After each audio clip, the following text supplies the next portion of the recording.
To say hello to my guest, who's a spoken word artist, Ngartia. Hi, Ngartia. Hey, Amina. Look at us matching. We are. You got the memo. I did. I think I had your plan for the day. I was telling my producer and I was like, ambia Ngartia especially. So alikwambia? Na stylist wetu nikaa uongea pia. Wanaongeanga? Ulishonesha? Brian, wako aitwaje? Anaitwa Brian. Haya. Haya. Hapo wako kwa group fulani ya Brian. Have you been? I've been alright. It's so good to see you, bro. You look really good, really sharp. So you? Thank you. As usual. It was just for you though. Oh, sawa. I don't look like this all the time. I was just like, Ngartia anakuja leo.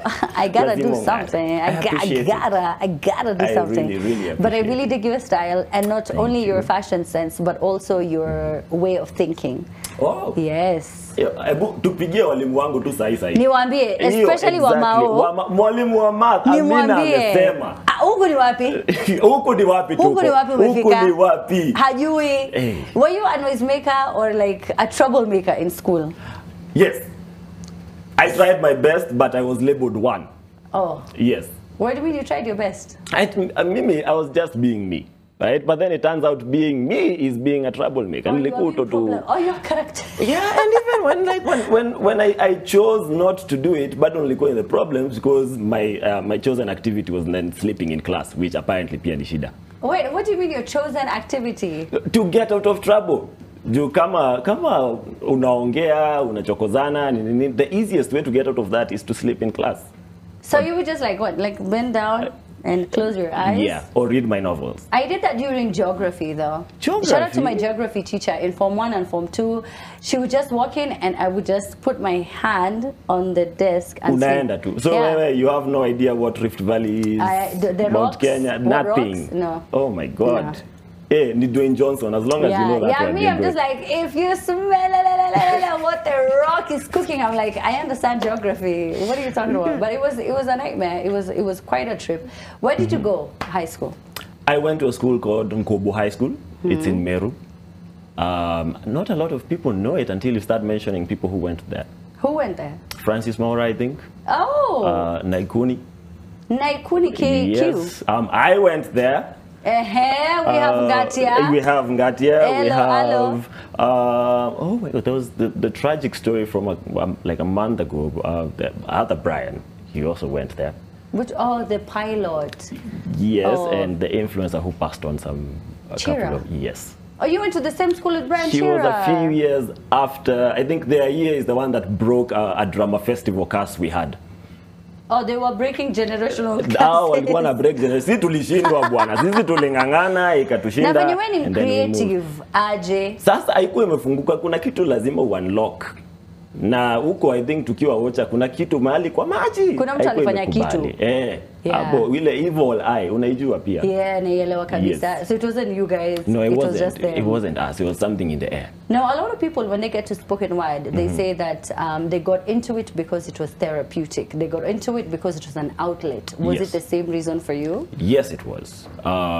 It was a way of dealing. I was a shy child as well, as much as a troublemaker, and I was dealing with a lot of things.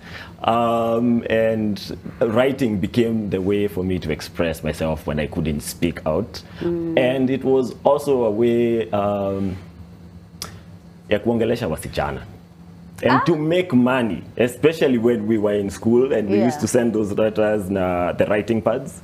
And you'd get paid like a slice of bread to write someone a poem that they can send their girlfriend. But then after that, it grew into something more. And I found it's a way to express not just what I'm feeling, but what I'm thinking, say, about the country, about life, and all that. Did you uliwahi ingiza wase box na poetry yako? Sema ukweli Ngartia. Sasa, I'd like to believe ni personality yangu. Okay. Lakini poems pia zimechangia sana. Yeah. Watu wanaweza tuambia by the way kama kuna mtu mahali nishaitumia poem na ikawak. Anaweza nini hapo kwa hewa. So not to your knowledge. Not to my knowledge. But you know the thing that I really get surprised about is how you guys write. I mean, from the vocabulary to the is it called alliteration? There's alliteration. There's so many things that have to be factored in when it comes to poetry. It's not like music. It is like music. Sort of, but like it's a bit deeper. It's like you have to do a bit more in-depth work when you're writing poetry with than the when language. you are. Okay. Yes. Yes. Okay. See, it's the music of language, right? So it's finding how words flow into each other, how they rhyme, how they alliterate, how the rhythms and all those tiny things that most people don't even notice in language. Like wabo go like, hey Amina, and then you go like, okay, so kuna mina, kuna na, and then you'll say another word. It's like Amina, Amina. Wait, so you're saying that there's a way someone can be taught? Yes.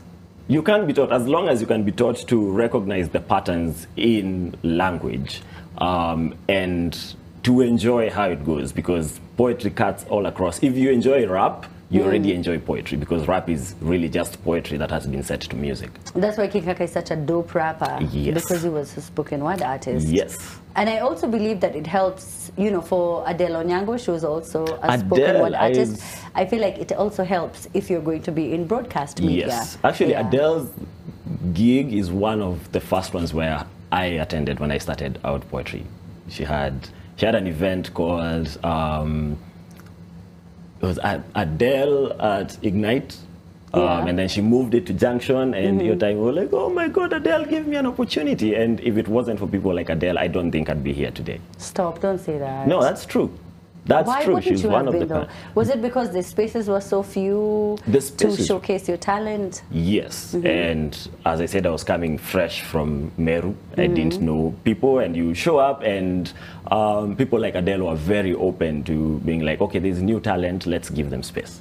And they would guide you, they'd show you the way. There's a bunch of them. There's Adele, there's Wamatai, there's NTV's on Number 8. I remember Number 8 dropped the first spoken word. Dan Mwangi.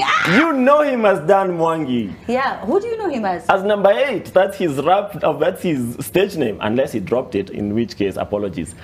Dan Mwangi mwenye amefanya news before show yangu ianze. Yes. Ladies and gentlemen, welcome to the former Prime Minister. That Dan Mwangi. So he changed the scene because he was the first one to drop a spoken word video. Dan, huyu moja. Huyo Dan. Kwanza tunamuhitaji arudi. I know, but you see, that's the thing though, because people don't make as much money and you don't gain as much notoriety when you do spoken word. Do you think that that's the reason why people jump ship and do other things? I think it's part of the reason. Yeah. But I also think a thing I've seen with a lot of spoken word artists and poets in general is they have diverse interests. And you want to get into a section of the media. I have done storytelling, I have written for TV, we have all these other things you want to explore. And because the spoken word scene has not been the biggest thing in the media scene and the art scene in general, it's very easy to get distracted and go into other things. But imekuwa ikigrow, people have been putting in quite a lot of work. Other than the audiences and people who could attend the shows so that you can make some money from the ticket sales, yes. How can you be assisted? What should the government do? What should other laws that should be what should we do? What should people do? You know what I mean? Like, so that it could grow. What needs to be done? Is essentially what I'm asking. So there are things that have already started changing that can be amplified. So for example, our own poetry and spoken word is now part of the drama festivals, right? But we need spaces. So like the Kenya National Theatre, for example, at the moment is under renovation. We're waiting to see what it's going to look like, but we need bigger spaces so that we have more audience members sitting through our shows. There's investment in the actual artists, because you realize people have ideas and they want to execute them, but they can't raise the money to do that. So investment, there are people like Hivo Fund who've been doing that, and it's working gloriously. So if the government can also chip in that, now kumekuwa vitu ka Talanta Hela which zinasaidia kiasi kiasi, and I hope they're taking that as a test run. There's things like this, where you invite artists to talk about themselves, to talk about their shows, and we broadcast to a bigger audience. Kuna pia studios for shooting and recording.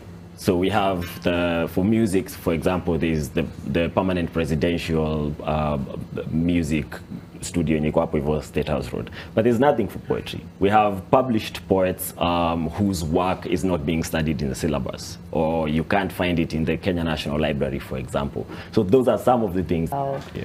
All right, so tell me about your event.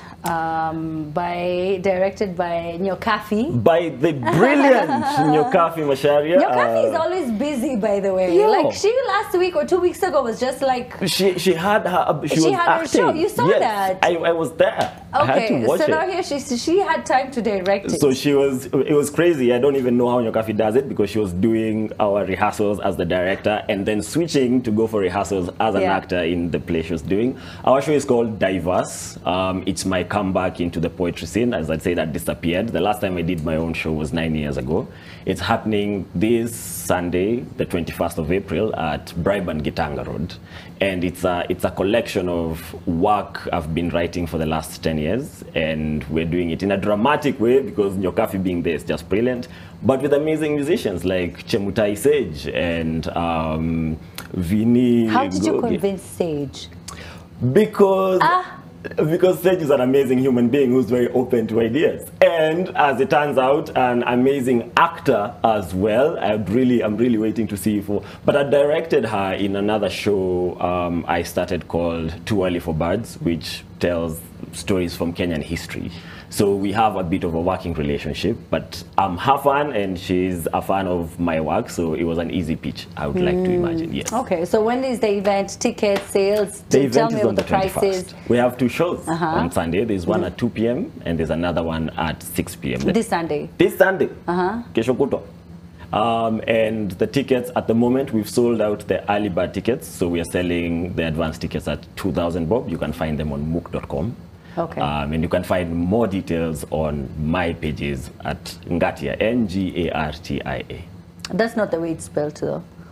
Well, that's not how the government knows fine. it. All right, okay. Yes. All right, so we have the information. We're going to share it on our social media platforms. Please get it and support Ngartia. And not only Ngartia, but all of these other poets who will be getting on stage. It is such, I think, an untapped industry. Yes. And we have a lot of raw talent. So make sure that you attend the event, buy the tickets, go, enjoy, and have a wonderful time. Thank you so much, Ngartia, for coming on our show.